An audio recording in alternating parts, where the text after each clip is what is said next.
that at the same time, though I understand that, and it's very good to get a clarification, but I think that those of us in the public who have been really following this would like to have a little bit more information on how this is going to work. We've all followed the TIP discussion very, very, very carefully. We've researched it. We've looked at it. We feel very much uninformed about this change, and I think it would be well worth the council's while to get that information out to the public before you bring that into the LPA. Then you get more comments from all of us. Thank you. You want to be last speaker or you want I'm just going to have you last speaker so that nobody can reflect you. Okay, I'm Dreamy Tobek, 54 Fairfield Road, and I have no direct economic interest in any of this. But I'd like to just tell you from my perspective what I see. I see a very large project. Okay, I see the walling off of public space into private space. I see walling off development from the people, from the rest of the town. Right? And any of you who have studied any planning and celebrated the birthday of Jane Jacobs, this is the primary no-no that every first-year planning student learns. When you hear people talking about redeveloping the downtown ground zero, the major thing the community there wants is the return of the street structure, not the walling off and destruction of the street, putting a big blob in the middle. I'm also having an awful lot of problem with this idea of tax increment financing or any kind of increment financing because I don't see where the additional income on which you hope to collect taxes is going to come from, because I do not see an economic income generator. You're talking about this as revitalization of downtown, which I assume you mean as economic growth. But where is this growth going to come from? It doesn't come from a shopping center. Retail is not a very good economic income generator. You need to have some kind of other industry, office, manufacturing, so forth like that. And what I see really is the dropping down in the middle, an area of almost pre-designed structures. Now, I have been to, I see a 11-story shopping mall with a lost leader on top for a baseball field, which does not, the Yankee Stadium can't be self-supporting. How do you expect that to be? I see another huge lost leader in the daylighting of the river, which, who's going to put the maintenance on that? Do you know how much upkeep that is and how much danger that is of turning into an open sewer running through the middle of downtown? And I have been to the one in Providence, Rhode Island, and I've got to tell you, it's horrible. It is nothing but a cement block. The wind is whipping through there. It's freezing cold unless you're in the sun, at which point it is blaring hot because it's all concrete. And there are dead birds everywhere. And nobody in the mall. The mall was empty, except some high school kids hanging out smoking. So I really don't see a plan for economic development. I see a shopping center. A shopping center is not economic development. I hear that we're going to be financing all of these things from our tax increment or growth in taxes. I hope that doesn't mean you're going to assess me more. It does.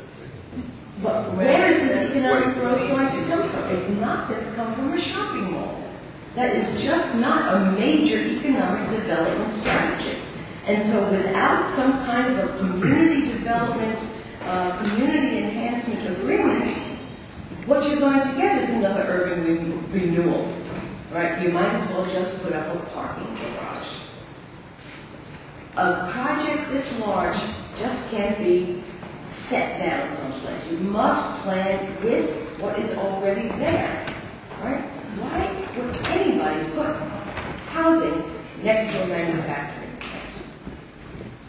What's wrong with light industry or some kind of an incubator to provide a buffer so that we can actually have development, office space, something? Unless you attract industry, you're not going to revitalize. You're going to renew. You're going to put new buildings up, but you're not going to end up with a revitalized downtown. Okay, thank you so much. Thank you. Peter Flash, the last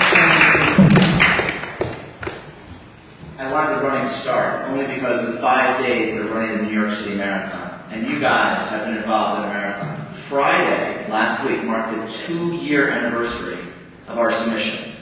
We petitioned this council for this project on October 24th, 2008. From some of these comments today, you'd think we proposed it yesterday.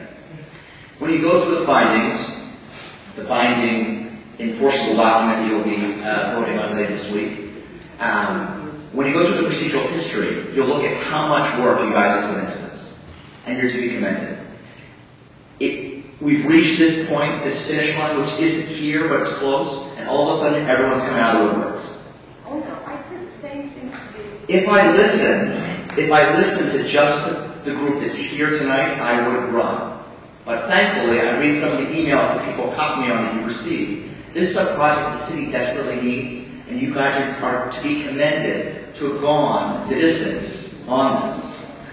One or two comments. In terms of CBA, as Joe talked with the council president and the co-chair this morning, we have been working diligently with them. We have an enforceable document. You have it here. It is a binding statement, fully enforceable. It includes much of what they've asked for. It also includes a lot of additional things asked for by this community, the community as a whole. We've responded to several thousand comments in our TEIS process. We've talked about this now for 2, 3, 4 years. It's time. And as we stand here and talk about why that clock is ticking, yes, the market was up 10% today, down 40% from earlier in the year. It's time. And we encourage you and your consultants who've been working very hard. We're almost at the finish line. We're almost there. And we thank you for your time. As we know, it's a long process. There's tremendous benefit to the city, which we've heard from different parts and different residents. So good luck. Thank you. Peter, I'm sorry, Lee, my 3 minutes are up.